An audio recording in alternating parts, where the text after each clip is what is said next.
ادبی خدمات کا سلسلہ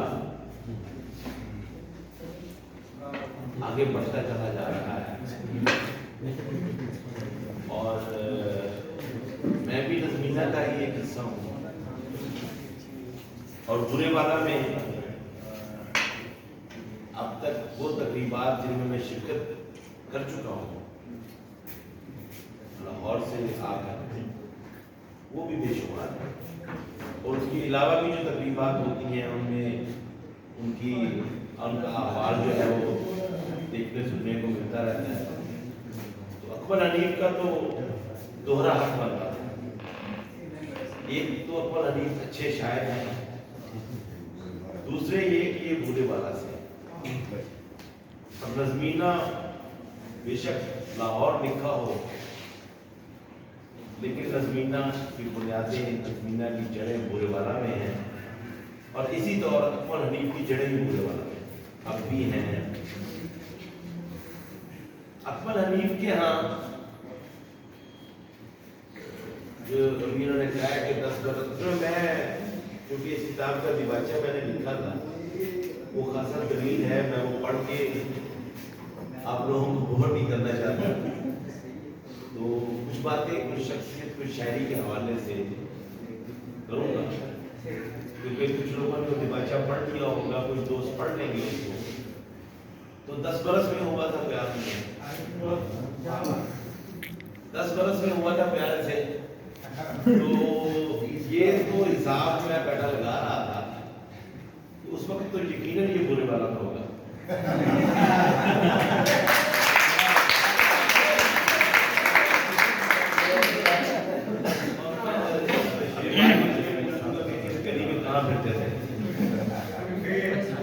باقی یہ کہ میں اس کی شاعری کی بات کروں اکبر حنیف کی تو لاہور میں چونکہ اب ہم خاصے قریب رہتے ہیں تو عموماً جو غزلیں ان کی نہیں ہوتی ہیں ان کا پہلا سامنے میں ہی ہوتا ہوں. لیکن ایک بات کہ پہلا شعر جس نے مجھے اکبر کی طرف متوجہ کیا وہ آج اکبر کی کو بھی خبر ہو جائے گی. جب انہوں نے ایک دن مجھے شعر سنایا کہ سہولت دو مجھے دیوار کی, میں اپنے غم سنا تو میں نے اس دن بھی بار بار ان سے یہ شعر سنا اور انہیں یہ ایک بات کہی تھی کہ یہ شعر تمہاری پہچان بنے گا. ایک شاعر کی زندگی ساری زندگی میں آپ اٹھا کے دیکھ لیں چند بڑے ناموں کے علاوہ بعض لوگ ان کی زندگی میں ایک دو شعر ایسے ہوتے ہیں جو آگے نکل جاتے ہیں, ان سے آگے نکل جاتے ہیں. مطلب بہت بات میں جا کر نہیں پتہ چلا کوئی جس کے بارے میں سودا نے کہا تھا کہ میاں لڑکے زیادہ دن جیتے نظر نہیں آتے, دل کے وہ پورے جل اٹھے سینے اس گھر کو آگ لگ گئی گھر کے کتنے برسوں کے بعد جا کے وہ ہمیں تذکروں سے علم ہوا کہ یہ شعر دل صاحب اب نام میرے ذہن سے نکل گیا ہوتا. تو بعض شعر شاعر سے آگے نکل جاتے ہیں, اس شعر میں بھی یہی خوبی تھی. اور اس کے علاوہ مجموعی طور پر اگر میں دیکھوں اکبر حنیف کی شاعری کو تو وہ معاشرہ جو ہمیں ملا جس میں ہم سانس لے رہے ہیں یہ کم از کم میں سمجھتا ہوں کہ میں تو جب سے ہوش سنبھالا یہ سلسلہ آگے ہی بڑھتا جا رہا ہے. جو مجھ سے بڑے ہیں عمر میں ان کے تجربات شاید کچھ مختلف ہوں لیکن ہم نے جب دیکھا اور چیزوں کو سمجھنا شروع کیا تو معاشرے میں ٹوٹ پھوٹ کا عمل جاری تھا اور ہمارے دیکھتے ہی دیکھتے یہ ٹوٹ پھوٹ کا عمل آگے بڑھتا گیا. مغایرت کا احساس جو تھا وہ بھی شدید ہوتا گیا. ایک بے تعلقی, رشتوں کی بے قدری, تعلقات جس ڈگر پہ پہلے تھے اب اس ڈگر پہ نہیں رہے. یہ تو غنیمت ہے کہ ہم شعر و ادب کے نام پہ ہمارا لفظوں کا رشتہ ہے اور ہم لوگ مل بیٹھتے ہیں. ورنہ آپ دیکھیں چند قدم کے فاصلے پہ عزیزوں کے گھر ہوں گے، چند قدم کے فاصلے پہ دوستوں کے گھر ہوں گے اور ملاقات کئی مہینوں بعد ہوگی اور وہ بھی السلام علیکم وعلیکم السلام. تو اکبر حنیف کی شاعری میں یہ دکھ سب سے بڑا دکھ جو ہے وہ مجھے یہی محسوس ہو رہا ہے کہ ٹوٹتے ہوئے رشتے جو ہیں، ٹوٹتے ہوئے تعلقات جو ہیں، معاشرے کی باہمی تعلقات کی کڑیاں جو کمزور ہوتی جا رہی ہیں، جو کہیں ٹوٹ چکی ہیں اور کہیں ٹوٹنے والی ہیں، یہ ان کو بحال کرنا چاہتا ہے. اور اس بحالی میں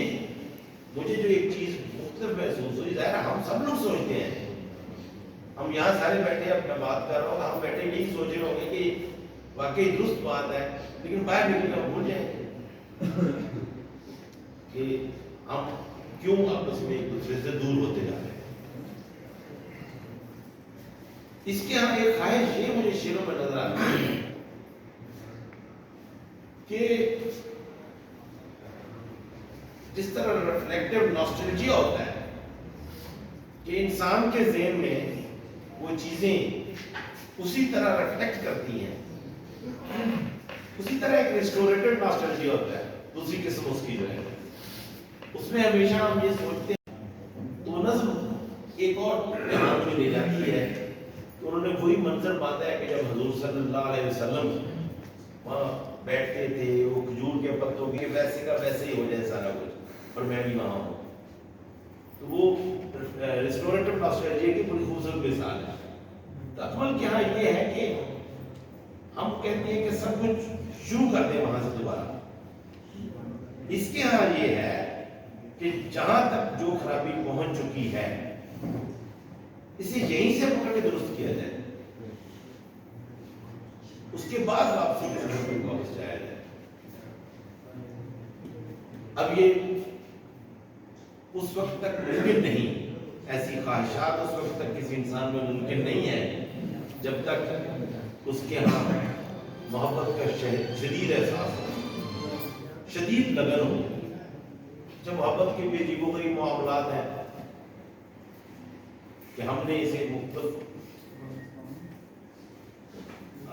کوئی نوجوان کہے جی مجھے محبت ہے، ہم ہنسنے لگ پڑتے ہیں یا اس کو مذاق اڑانے لگ پڑتے ہیں یا اسے پوچھنے لگ پڑتے ہیں کس سے ہے. تو ہم یہ نہیں دیکھتے کہ محبت کی اقسام کیا ہے. تو فلاسفرز نے تو اس کے اوپر ٹرائنگولر تھیوری آف لو جو ہے اس میں ایروز ہے، اگاپی ہے، فیلیا ہے، اس کی مختلف قسمیں، مختلف درجے، جن میں خدا سے محبت، عزیز و اقارب سے محبت، ٹھیک ہے، اور وہ محبت جس میں جنسی جذبات بھی دراتے ہیں. اس لحاظ سے انہوں نے ٹرائنگولر تھیوری آف لو جو ہے وہ اول تو فلاسفرز کے ہاں تھی، پھر ماہرین نفسیات نے بھی اس کو اڈاپٹ کر لیا. تو اس پہ تو جو ایررز ہیں ان پہ تو میں بات نہ دیباچے نے کی،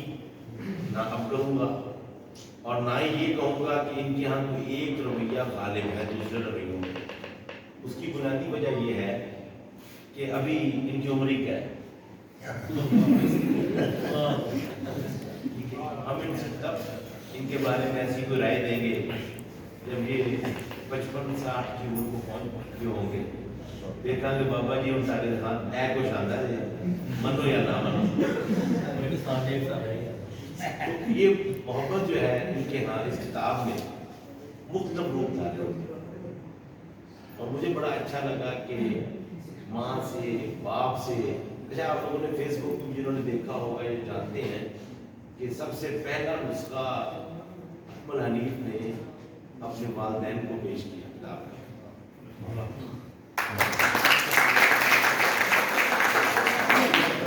اور والدین سے ان کی محبت میں تو دیکھتا بھی ہوں، باتیں بولتی ہے، مثالی ہے. پھر بیوی کے بارے میں بھی اشعار موجود ہیں، بچوں کے بارے میں، بہنوں کے بارے میں، بھائیوں کے بارے میں، دوستوں کے بارے میں. تو آپ کو جگہ جگہ ملیں گے، لیکن بعض جگہ مخصوص غزل کے فارمیٹ میں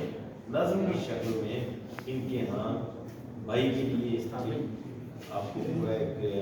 شیری سلسلہ ملے گا، والدین کے لیے ملے گا، ماں کے لیے ملے گا. تو یہ وہ ایک ایسے شخص ہے جو آپ کو ہرگز نہیں کی جا سکتی، جس کے اندر محبت کا جذبہ اشتعال کی حد تک نہ ہو. محبت جو ہے یہ اشتعال کی حد تک ہے، اور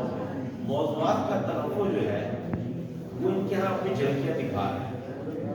لیکن اس کا جو رویہ ان کا بنے گا آگے چل کر جو ایک مجموعی تاثر بنے گا وہ وقت کے ساتھ، کیونکہ ہم کہتے ہیں وقت سے بڑا استاد کوئی نہیں ہے، وقت کے ساتھ تجربات، مشاہدات، احساسات سب کچھ تبدیل ہوتا ہے اور انسان کے راستوں کا تعین بھی ہوتا ہے. تو اکبر حنیف کا بھی یہ سلسلہ جاری ہے، اور میری دعا ہے کہ یہ سلسلہ یوں ہی آگے بڑھے اور اس سے اگلا مجموعہ غزل یا نظم جو بھی آئے وہ اس سے ایک قدم آگے ہو.